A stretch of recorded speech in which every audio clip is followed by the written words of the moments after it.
அமெரிக்க உயர்மட்ட அதிகாரிகள் ஆல்பர்டாவினுடைய வலதுசாரி குழுக்களை சந்தித்து சில கனேடிய ஒருமைப்பாட்டுக்கு பிரச்சனைகளை ஏற்படுத்தக்கூடிய விடயங்கள் தொடர்பாக பேசியிருப்பதாக தெரிவிக்கப்படுகிறது. கடந்த 9 மாதங்களில் 3 தடவைகள் இவர்கள் சந்தித்திருப்பதான செய்தி வெளிவந்திருக்கின்றது. நிச்சயமாக டொனால்ட் ட்ரம்ப் அவர்கள் என்று இந்த 51வது மாகாணமாக கனடாவை இணைக்க வேண்டும் என்று கூறினாரோ அதன் பின்னணியில் இருக்கின்ற விவகாரங்கள் கனடாவின் 1-2 பகுதிகளையாவது கைப்பற்றிவிட வேண்டும் அல்லது அவர்களை தனிமைப்படுத்தி விட வேண்டும் என்கின்ற உள்நோக்கம் தான். இப்பொழுது அதாவது நில எல்லைகளை கொண்ட அல்லது கடல் எல்லையை இல்லாத ஒரு அல்பர்டா என்கின்ற மாகாணத்தில் இருக்கின்ற ஒரு பிரிவினைவாத குழுவை சந்தித்து அது இன்று சந்திக்கவில்லை. அந்த சந்திப்பு என்பது கடந்த ஆண்டு ஏப்ரலில் ஆரம்பித்திருக்கின்றது. அவ்வாறான ஒரு குழுவை சந்தித்து அவர்களுடன் பல பேச்சுவார்த்தைகளை இந்த ஸ்டேட் டிபார்ட்மெண்ட் எனப்படுகின்ற வெள்ளை மாளிகையின் ஒரு அமைப்பு செய்யுமாக இருந்தால் இது நிச்சயமாக துரோகம் என்கின்ற வார்த்தையை விட வேறு எந்த வார்த்தையும் இதற்கு நாங்கள் ஆணித்தரமாக எடுத்துக்கொள்ள முடியாது. மாகாணியை கூட மாற்ற முயல்வார்கள், அது அதற்கான சந்தர்ப்பங்களை ஏற்படுத்துவதற்காக முயல்வார்கள். அவ்வாறான ஒரு நிலையில் இந்த மாகாணம் என்பதை இந்த மாகாணம் கனடாவுக்கு பெரும் வருவாயை தருகின்ற மாகாணமாக இருக்கின்றது. இந்த டிரான்ஸ்பர் பேமெண்ட் ஏஜென்சி எனப்படுகின்ற அல்ல டிரான்ஸ்பர் பேமெண்ட் எனப்படுகின்ற மத்திய அரசு மாகாணங்களுக்கு பயன்பளிக்கின்ற நிதி இந்த மாகாணத்திற்கு செல்வதில்லை. அதற்கான காரணம் இந்த மாகாணம் தன்னைத்தானே பிரிட்டிஷ் கொலம்பியா, சஸ்கச்சுவான், அல்பர்டா ஆகிய 3 மாகாணங்களுக்கும் இந்த டிரான்ஸ்பர் பேமெண்ட் மத்திய அரசிலிருந்து செல்வதில்லை. ஒரு அண்டை நாட்டின் ஒரு குழுவை அழைத்து பேசுவது என்பது அவர்கள் சமூக குழு அல்ல, இது ஒரு சமூக குழு அல்ல, இது எக்ஸ்ட்ரீமிஸ்ட், அதாவது தீவிர வலதுசாரிகள். அவர்களுடன் பேச்சுவார்த்தை நடத்துவது மாத்திரமல்ல, அவர்கள் அமெரிக்காவிடம் 500 பில்லியன்கள் கடன் கேட்டிருக்கின்றார்கள் தங்களுக்கு அவ்வாறான ஒரு நாடு அமைந்தால் அந்த நாட்டை கட்டியெழுப்புவதற்கு. அவ்வாறு அந்த அளவிற்கு பேச்சு செல்வதற்கு இவர்கள் செல்கின்றார்கள். இருந்த பொழுதிலும் இது கனடா உண்மையிலேயே பல சுகபோகங்களை அல்பர்டா சார்ந்து அனுபவித்து வந்தாலும் நேற்று சிடிவிக்கு அழைத்து பேட்டியில் ஜேசன் கெனி முன்னாள் முதல்வர் ஜேசன் கெனி குறிப்பிட்டது போல அல்பர்டா பிரியம் இருந்தால் அது அல்பர்டாவுக்கு பொருளாதார தற்கொலையாக முடியும் என்றால் அவர்கள் நிலத்தொடுகையின் கீழ் வேறு பல வழிகள் இல்லாதவர்கள். இந்த வரி விதிப்புகள் என்பன எதிர்வரும் குஸ்மாவை அதாவது இந்த கனேடிய, USA, மெக்சிகோ ஒப்பந்தம் கூட நிறைவேறுமா என்கின்ற ஒரு துணி இருக்கின்றது. என்றால் காணியவர்கள் மிகவும் ஆணித்தரமாக இருக்கின்றனர். அவருக்கு தெரியும் எவ்வாறான நரித்தனங்கள் அமெரிக்கா ஈடுபட்டிருக்கின்றது என்று. எனவே ஒரு கடினமான காலத்தில் இவ்வாறான சொற்பிரயோகங்கள் நடைபெறும். நாங்கள் 50% எங்களுடைய பொருளாதார நடவடிக்கைகளை மற்ற நாடுகளுடன் மாற்றி விடுவோமாக இருந்தால், இப்பொழுது 70% இருக்கின்றது, இப்பொழுது சற்றே சிக்கல், அதனை 50% மாற்றுகின்ற திறன் காணிக்க இருக்கின்றது. அவர் மாற்றி விடுவாராக இருந்தால் கனடா தலை நிமிரும்.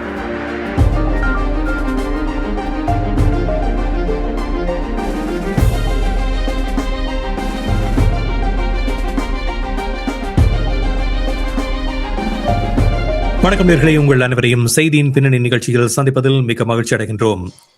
சமகால முக்கிய நிலவரம் தொடர்பாக பேசுகின்ற நிகழ்ச்சியில் இன்று மிக முக்கியமான விடயங்கள் சிலவற்றை பேச இருக்கின்றோம். குறிப்பாக நாளுக்கு நாள் அமெரிக்காவில் இருந்து கிடைக்கப்படுகின்ற செய்திகள் உலகத்தை அதிர்ச்சிக்கு உள்ளாக்கவனாகவே அமைந்திருக்கின்றன. அதே நேரத்தில் கனடாவினுடைய ஒருமைப்பாட்டுக்கும் இது ஒரு மிக முக்கிய சவாலான காலப்பகுதியாக இருப்பதாக கூறப்படுகிறது. நேற்றைய தினம் வெளிவந்த செய்தி என்பது கனேடியர்களுக்கு ஒரு அச்சத்தை ஏற்படுத்தி இருக்கின்ற செய்தியாக அமைந்திருக்கின்றது. காரணம், அமெரிக்க உயர்மட்ட அதிகாரிகள் ஆல்பர்டாவினுடைய வலதுசாரி குழுக்களை சந்தித்து சில கனேடிய ஒருமைப்பாட்டுக்கு பிரச்சனைகளை ஏற்படுத்தக்கூடிய விடயங்கள் தொடர்பாக பேசியிருப்பதாக தெரிவிக்கப்படுகிறது. கடந்த 9 மாதங்களில் 3 தடவைகள் இவர்கள் சந்தித்திருப்பதான செய்தி வெளிவந்திருக்கின்றது. இது மட்டுமில்லாமல் அமெரிக்கா மீண்டும் கனடா மீது வரி அழுத்தத்தை பிரயோகிக்க எத்தனிக்கின்றது. அந்த வகையில் குறிப்பாக ஏர்கிராப்ட் பொருட்களுக்கான வரியை விதிப்பதற்கு ட்ரம்ப் உத்தரவிட இருப்பதான தகவலை தன்னுடைய சோஷியல் ட்ரூத் தளத்தில் பதிவிட்டிருக்கின்றார். அதே போன்று இப்பொழுது அமெரிக்காவில் இருக்கக்கூடிய மத்திய வங்கி ஆளுநரை மாற்ற வேண்டும் என்ற முனைப்பில் அவர் தீவிரமாக ஈடுபட்டிருப்பதை இன்று அவர் சிபாரிசு செய்திருக்கின்ற நபரனுடைய பேர் வெளியுலகுக்கு காட்டுவதாக அமைந்திருக்கின்றது. அந்த வகையில் அமெரிக்காவிலும் பிரச்சனைகள் சூடுபிடிக்க ஆரம்பித்திருக்கின்றன. இது குறித்த விடயங்களை இன்றைய நிகழ்ச்சியில் பேச இருக்கின்றோம். இப்பொழுது ஆய்வாளர் சுரேஷ் தர்மா இணைந்திருக்கின்றார், அவரை சந்திக்கின்றோம். வணக்கம் சுரேஷ். வணக்கம் ராம். வணக்கம் நேயர்களே. ஆமாம், ஏற்கனவே கனடாவை பொறுத்தவரையில் பிரதமர் மாகாணி வளர்ந்த இடம் ஆல்பர்டா. இந்த ஆல்பர்டாவில் ஒரு பிரிவினைவாதத்தை தூண்டி பிளவுகளை ஏற்படுத்துவதற்கு முயற்சிக்கின்ற நிலை என்பது இப்பொழுது வெளிச்சத்திற்கு வந்திருக்கின்றது. பல்வேறு சந்திப்புகளை உயர்மட்ட அதிகாரிகள் மேற்கொண்டிருப்பதற்கான காரணமாக உள் விவகாரங்களில் தலையீடு என்று இதனை கொள்ளலாமா, அல்லது இது திட்டமிடப்பட்ட ரீதியில் நகர்ந்து செல்லக்கூடிய ஒரு விடயமாக பார்க்கக்கூடிய ஒரு விடயமாக இருக்கிறதா? இது கனேடியர்கள் மத்தியில் எவ்வாறான தாக்கத்தை ஏற்படுத்தும் என்று நீங்கள் கருதுகிறீர்கள்? இல்லை, இது நிச்சயமாக டொனால்ட் ட்ரம்ப் அவர்கள் என்று இந்த 51வது மாகாணமாக கனடாவை இணைக்க வேண்டும் என்று கூறினாரோ அதன் பின்னணியில் இருக்கின்ற விவகாரங்கள் கனடாவின் 1-2 பகுதிகளையாவது கைப்பற்றிவிட வேண்டும் அல்லது அவர்களை தனிமைப்படுத்தி விட வேண்டும் என்கின்ற உள்நோக்கம் தான்.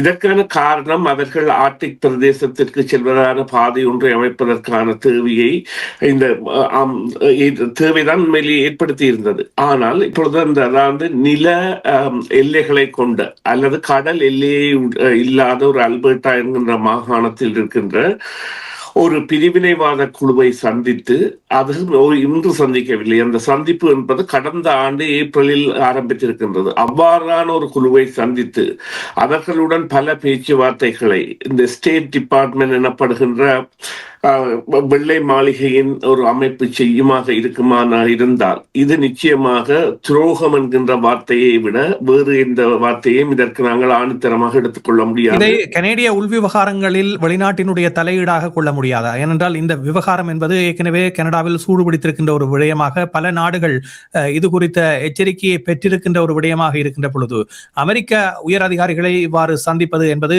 எவ்வாறு கொள்ளப்பட வேண்டும்? இல்லை, நிச்சயமாக இது ஒரு வெளிநாட்டு தலையீடு, அந்நிய தலையீடு, ஒரு நாட்டில் பதட்டத்தை ஏற்படுத்துவது. இப்பொழுது நாங்கள் ஆரம்பத்தில் நான் நினைக்கின்றேன் உங்களுடன் கடந்த புதன்கிழமை செய்த நிகழ்ச்சியில் இப்போது குறிப்பிட்ட விடயம், மாகாணியை கூட மாற்ற முயல்வார்கள். அதற்கான சந்தர்ப்பங்களை ஏற்படுத்துவதற்காக முயல்வார்கள். அவ்வாறான ஒரு நிலையில் இந்த மாகாணம் என்பதை, இந்த மாகாணம் கனடாவிற்கு பெரும் வருவாயை தருகின்ற மாகாணமாக இருக்கின்றது.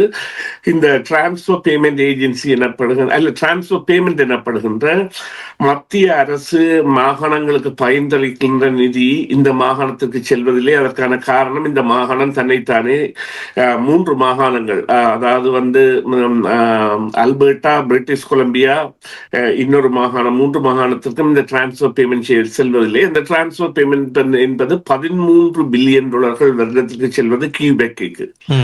ஏனைய 6 மாகாணங்களுக்கு செல்வது 12 மில்லியன்கள் என்றால் அந்த மாகாணங்களுக்கு அன்னளவாக 2 மில்லியன்கள் அல்லது 3 மில்லியன்களாக இருக்கலாம். ஒட்டுமொத்தமாக 12 மில்லியன்கள் ஏனைய 6 மாகாணங்களுக்கும்.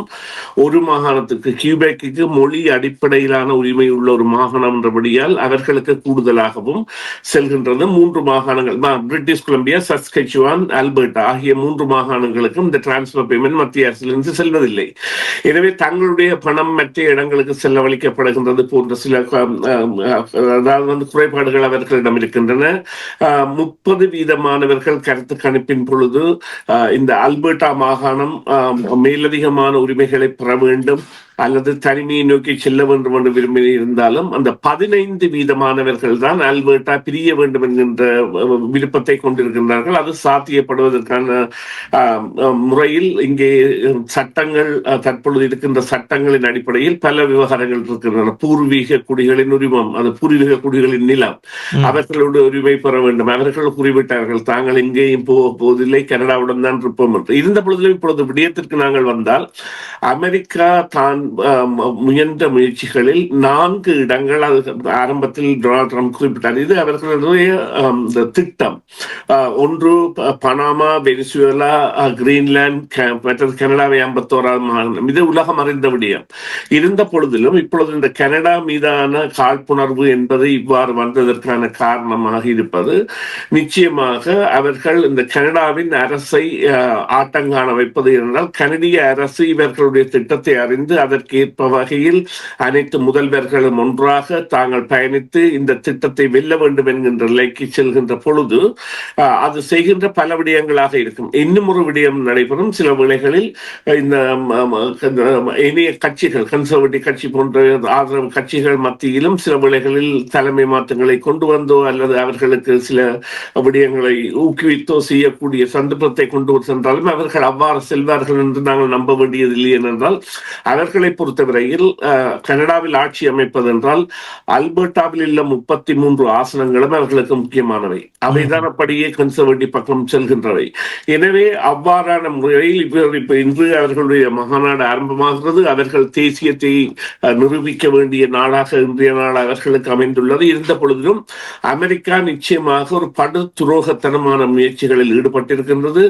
ஒரு அண்டை நாட்டின் ஒரு குழுவை அழைத்து பேசுவது என்பது அவர்கள் சமூக குழு அல்ல, இது ஒரு சமூக குழு அல்ல, இது எக்ஸ்ட்ரீமிஸ்ட், அதாவது தீவிர வலதுசாரிகள். அவர்களுடன் பேச்சுவார்த்தை நடத்துவது மாத்திரமல்ல, அவர்கள் அமெரிக்காவிடம் 500 பில்லியன்கள் கடன் கேட்டிருக்கின்றார்கள் தங்களுக்கு அவ்வாறான ஒரு நாடு அமைந்தால் அந்த நாட்டை கட்டியெழுப்புவதற்கு. அவ்வாறு அந்த அளவிற்கு பேச்சு செல்வதற்கு இவர்கள் செல்கின்றார்கள். இருந்த பொழுதிலும் இது கனடா உண்மையிலேயே பல சுகபோகங்களை அல்பர்டா சார்ந்து அனுபவித்து வந்தாலும் நேற்று சிடிவிக்கு அழைத்து பேட்டியில் ஜேசன் கெனி, முன்னாள் முதல்வர் ஜேசன் கெனி குறிப்பிட்டது போல அல்பர்டா பிரியம் இருந்தால் அது அல்பர்டாவுக்கு பொருளாதார தற்கொலையாக முடியும் என்றால் அவர்கள் நிலத்தொடுகையின் கீழ் வேறு பல வழிகள் இல்லாதவர்கள். அதைவிட முதல்வர் கூறியிருக்கின்றார் நாங்கள் கனடாவுக்குள்ளேயே தீர்க்க வேண்டும் என்று. அதைவிட கருத்து கணிப்பு என்பது நிச்சயமாக அவர்கள் கனேடியர்களாக இருப்பதற்கான முயற்சியில் தான் ஈடுபட்டிருக்கின்றார்கள் என்பதை காட்டுகின்றது. ஆமாம், அமெரிக்கா சீனாவை புறந்தள்ளி தான் ஒரு மிக முக்கியமான உலக நாடுகளினுடைய கட்டுப்பாட்டை தன்னகத்தை வைத்திருக்கக்கூடிய ஒரு நாடாக வர வேண்டும் என்ற ஒரு முனைப்பில் தான் அமெரிக்க ஜனாதிபதியினுடைய செயற்பாடுகள் ஆரம்ப காலகட்டத்தில் இருந்தன. அவ்வாறான கருத்துக்களை தான் அவர் தெரிவித்து வந்தார்.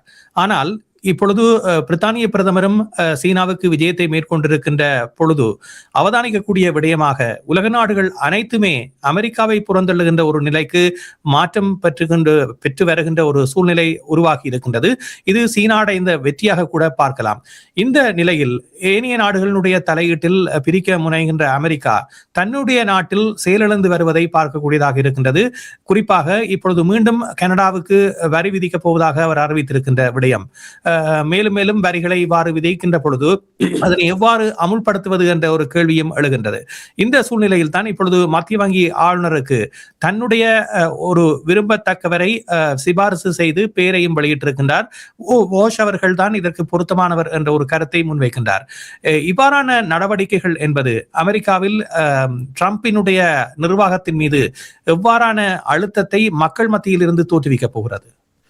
நிச்சயமாக அதை தொடர்வதற்கு முதல் நீங்கள் கேட்ட கேள்வியின் முதலாய அங்கத்தின் இறுதி பதிலாக கூற வேண்டியது, கனடா என்பது ஆபத்தான நிலையில் இருக்கின்றது. கனேடிய மக்கள் மிகவும் விழிப்பாக இருக்க வேண்டிய நிலையில் இருக்கின்றார்கள். சமூக வலைத்தளங்களில் கூட இந்த செய்திகள் தவறாக பரப்பப்படலாம்.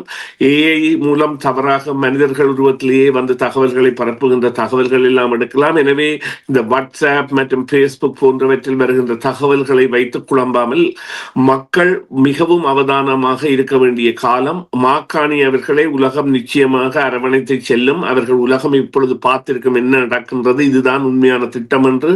எனவே நாங்கள் அதனை மிகவும் அவதானமாக கையாள வேண்டும். இரண்டாவதாக நீங்கள் கேட்ட கேள்விக்கான பதில், அங்கே உள்ளூர் பிரச்சனை என்பது இந்த ஐஸ் என்கின்ற படையமைப்பால் ஏற்படுத்தப்பட்டிருப்பதும், இவர் இந்த வரியை குறைத்து அங்கே நாட்டில் ஏதும் இல்லை என்கின்ற ஒரு நிலையை ஏற்படுத்துவதற்கு மத்திய வங்கி ஆதரவு அளிக்காததும், இருந்த பொழுதிலும் தான் பலத்தமாக எவ்வாறும் இந்த வரியை குறைத்து விட வேண்டும் என்று அவர் நினைப்பதும் நிச்சயமாக ஒரு அதாவது என்ன இதை கூறுவதாக இருந்தால் மிகவும் ஒரு பதட்டமான சூழ்நிலையில் தான் அமெரிக்கா இருக்கின்றது. ஆனால் அதனை அவர்கள் காபாந்து செய்து கொண்டு செல்கின்றார்கள். எவ்வாறு என்று சொன்னால், இவருக்குள்ள நிறைவேற்று அதிகாரங்கள் மூலம் வழங்கப்படும் திட்டங்கள், அதன் மூலம் இவர்கள் பெறுகின்ற அந்த அதிகாரங்கள் என்பன அங்கே ஒரு பெரிய அதிகார பந்தால் சுழப்பட்ட மக்களாக இருக்கின்றார்கள். அதைவிட அவர் இந்த மிட்டம் எனப்படுகின்ற நவம்பர் மாதம் 6ஆம் தேதி நடைபெற இருக்கின்ற செனட் சபை மத்திய சபைக்கான தேர்தல்களை கூட பின்தள்ள போகின்ற முயற்சியில் ஈடுபடுகின்றார். எனவே இந்த ஒரு 2-3 மாதங்கள் நாங்கள் தாக்குப்பிடிப்போமாக இருந்தால் நிச்சயமாக இந்த விவகாரங்களில் பல மாறுதல்கள் ஏற்படும். இவ்வாறு கூறுவதற்கு காரணம் என்னவென்று சொன்னால், இப்பொழுது இந்த ஆஸ்திரேலியா, நியூசிலாந்து, இங்கிலாந்து போன்றவை கனடாவுடன் இணைந்த அந்த 5 ஐஸ் என்கின்ற ஆங்கில தேசங்கள், இவை முக்கியமான தேசங்களாக கருதப்படுகின்றன. America, Canada, England, New Zealand, Australia. இப்பொழுது அமெரிக்காவிற்கு எதிரான அணியாக ஏனைய 4 நாடுகளும் திரும்புகின்ற நிலையை காணுகின்றோம். குறிப்பாக மார்ச் மாதம் இந்த ஆஸ்திரேலியா கனேடிய பிரதமரை தங்களுடைய பாராளுமன்றத்தில் உரையாற்றுகின்ற சிறப்பு விருந்தினராக அழைக்கின்றது. பாராளுமன்றத்தில் உரையாற்றுவதற்காக ஒருவரை அழைப்பது என்பது ஒரு வரலாற்று பதிவு. அவ்வாறு நடைபெறுவது மிகவும் இலகுவான காரியம் அல்ல. இந்த மார்ச் மாதத்திற்கு முதல் கானி அவர்கள் பல ஒப்பந்தங்களை எட்டியுள்ளார் என்று நம்பப்படுகின்றது.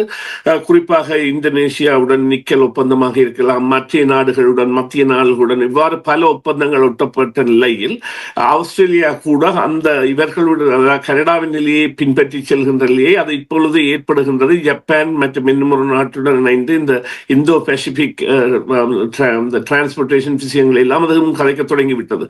எனவே அவ்வாறு உலகப்பந்து மாறி வருகின்றது. இவர்களால் இனி உலகப்பந்தின் மாற்றத்தை நிறுத்த முடியாது.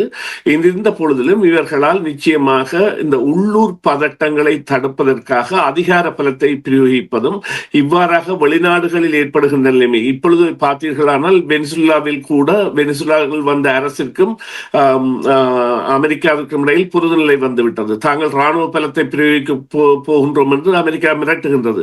எனவே உலகம் ஒரு அறியாத ஒரு ஒழுக்குக்கு சென்று கொண்டிருக்கின்றது. அது சில வேளைகளில் ஆபத்துக்களை தரலாம். எனினும் இருந்துதான் பார்க்க வேண்டும். ஆனால் அமெரிக்காவில் உடனடியாக மாற்றம் பெறுவதாக இருந்தால் பிரபஞ்சம் தான் அதற்கு வழிவகுக்க வேண்டும். இந்த கல்ஃப் ஸ்ட்ரீமர் என்று சொல்லப்படுகின்ற ஜெட் விமானங்களுடைய தயாரிப்பு சான்றிதழ் வழங்குவதில் பிரச்சனை இருப்பதாக ஒரு குற்றச்சாட்டை முன்வைத்திருக்கின்றார். அதன் அடிப்படையில் தான் இதற்கான வரி விதிக்கப்படுகிறது. இவ்வாறான குற்றச்சாட்டு என்பது நிரூபிக்கப்பட்ட ஒன்றாக இல்லாத போதிலும் இவ்வாறான விடயங்களை தொடர்ந்து பொது வழியில் அவர் தெரிவித்து வருவது என்பது இவ்வாறான ஒரு நிலைக்கு இட்டுச் செல்ல போகின்றது. ஏனென்றால் தொடர்ந்து இவ்வாறான குற்றச்சாட்டுகள் என்பது பல தரப்பு விடயமாக மாறிக்கொண்டிருக்கின்றது. இதனை எப்படி பார்க்க வேண்டும்? இல்லை, உண்மையிலே இவ்வாறு பார்க்கலாம். அதாவது அவர் எதற்கும் வரி விதிப்பவராகவும் எடுந்த மாதமாக வரி விதிப்பவராகவும் இருக்கின்ற பொழுது இப்பொழுது நொண்டிச்சாட்டாக பொம்பார்டியர் விமானங்கள் கனடாவில் தயாரிக்கப்பட்டவை போன்ற குற்றச்சாட்டுகளை எல்லாம் கொண்டு வருவதாக இருந்தால் பல விவகாரங்கள் இதில் நாங்கள் அதாவது அந்த மிக நுணுக்கமாக தரவுகளாக அடிப்படையில் ஆராயப்பட்டனவா என்றால் நிச்சயமாக இல்லை. அந்த விவகாரங்கள் எல்லாம் எழுந்த மானமாக அவருடைய பொருளியல் நிபுணர்கள் அல்லது அவருடன் இருப்பவர்கள் கூறுகின்ற கருத்தியல் அடிப்படையில் நடைபெறுகின்றது. இருந்த பொழுதிலும் இந்த வரி விதிப்புகள் என்பன எதிர்வரும் குஸ்மாவை அதாவது இந்த கனேடிய, USA, மெக்சிகோ ஒப்பந்தம் கூட நிறைவேறுமா என்கின்ற ஒரு துணி இருக்கின்றது. என்றால் காணியவர்கள் மிகவும் ஆணித்தரமாக இருக்கின்றார். அவருக்கு தெரியும் எவ்வாறான நரித்தனங்கள் அமெரிக்கா ஈடுபட்டிருக்கின்றது என்று. எனவே ஒரு கடினமான காலத்தில் இவ்வாறான சொற்பிரயோகங்கள் நடைபெறும். நாங்கள் 50% எங்களுடைய பொருளாதார நடவடிக்கைகளை மற்ற நாடுகளுடன் மாற்றி விடுவோமாக இருந்தால் இப்பொழுது 70% இருக்கின்றது. இப்பொழுது சற்றே சிக்கல். அதனை 50% மாற்றுகின்ற திறன் காணிக்கு இருக்கின்றது. அவர் மாற்றி விடுவாராக இருந்தால் கனடா தலை நிமிரும். நன்றி. நிகழ்ச்சியில் கலந்துள்ளமைக்கு சுரேஷ். மீண்டும் மற்றொரு பொழுதிலே பேச இருக்கின்றோம். இன்றைய நிகழ்ச்சியில் கலந்துள்ளமைக்கு உங்களுக்கு நன்றி. நன்றி ராம். நன்றி நேயர்களே. மீண்டும் ஒரு பொழுதில் சந்திப்போம். CMR யூடியூப் சேனலில் இணைந்திருக்கும் நேயர்கள் அனைவருக்கும் எமது நன்றி. காமெண்ட்ஸ் பகுதியில் உங்கள் கருத்துக்களை தெரிவிக்க தவறாதீர்கள். முக்கிய செய்திகள், காணொளி தொகுப்புகள், நேர்காணல் என பலதரப்பட்ட அம்சங்களையும் உங்களுக்காக தருகின்றது CMR யூடியூப் சேனல். CMR என்று சர்ச் செய்து எமது யூடியூப் சேனலை சப்ஸ்கிரைப் பண்ணுங்கள். உங்கள் உற்றார் உறவினர் நண்பர்களோடும் இந்த காணொளி தொகுப்புகளை பகிர்ந்து கொள்ளுங்கள். அருகில் இருக்கின்ற முக்கிய காணொளி தொகுப்புகளையும் தவறவிடாமல் பாருங்கள்.